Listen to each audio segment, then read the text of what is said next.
र आज फाइनली थोरै राहतको सास फेरेको छ। हाम्रा शहीद भाइ बहिनीहरूले न्याय पाउने आश धेरै ठुलो जागेको छ। अब हुन त उनीहरूलाई त्यहाँसम्म पुर्याउनु पनि धेरै ठुलो हात हाम्रो बालेन सरको छ।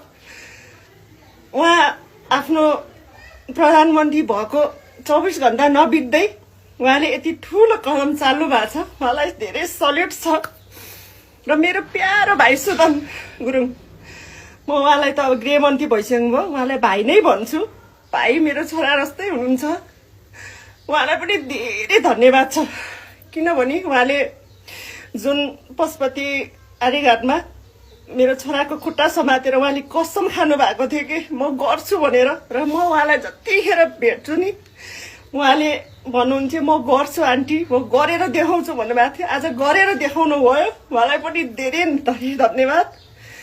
र आज हेर्नु न, पानी बर्सिरहेको छ। हाम्रा शहीद भाइ बहिनीहरूको सायद खुसीको आँसु बर्स्यो होला यो।